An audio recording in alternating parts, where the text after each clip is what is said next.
Oh, isn't it just delightful? We live in a world where the maternal mortality rate for black women is a staggering 49.5 deaths per 100,000 live births, while for their white counterparts, it's a cozy 19.0. I mean, who doesn't love a good statistic to spice up their day? It's like a fun little game of guess who's more likely to die.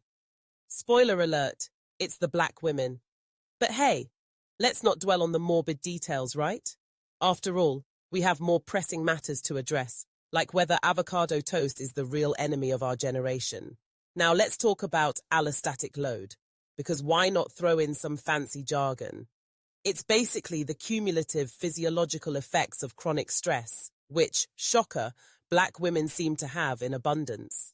Who knew that navigating a world where your very existence is often questioned could lead to a few extra grey hairs?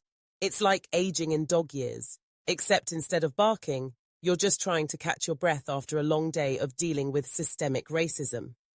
But let's just chalk that up to character building, shall we? And then there's implicit bias. Oh, the sweet, sweet irony of it all. Healthcare providers, bless their hearts, might not even realize they're dismissing the pain of black women. It's like a magic trick. Now you see your pain, now you don't. Poof! It's gone, just like the trust black women have in the healthcare system. But don't worry, they're probably just busy trying to figure out if they should prescribe a little more kale or a little less empathy. Who needs to listen when you can just prescribe?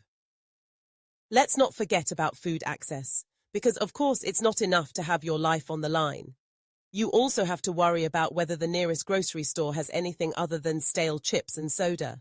I mean, nothing says healthy living like a corner store with a limited selection of expired lettuce. It's like a game of culinary roulette, and black women are just spinning the wheel, hoping for a miracle. Will it be fresh produce today? Or just more processed junk? Tune in next week to find out. Nice. And then the cherry on top of this delightful Sunday of despair, postpartum follow-up. Black women are least likely to follow up after giving birth. I mean, who wouldn't want to skip a visit to a healthcare provider who might just nod along while you're crying about your pain? Oh, you're fine. Just take some Tylenol and call me in a decade. It's not like those pesky complications could arise, right? But wait, there's a glimmer of hope. The solution to all of this? More black doctors. Yes. Let's just sprinkle some black medical professionals into the mix. And voila! Problem solved. Because apparently, when black patients are treated by black doctors, their survival rates improve. Shocking, I know. It's almost as if having a doctor who actually listens to you makes a difference. Who would have thought that empathy and understanding could actually save lives? So here we are, in this glorious mess of a healthcare system, where the odds are stacked against black women, and yet we're all just supposed to smile, nod, and hope for the best. Because who needs equality when you can have a good laugh about it, right? Let's just keep playing the game of life, and maybe one day we'll all get a fair shot at the prize. Until then, I guess we'll just keep waiting for the kale to arrive.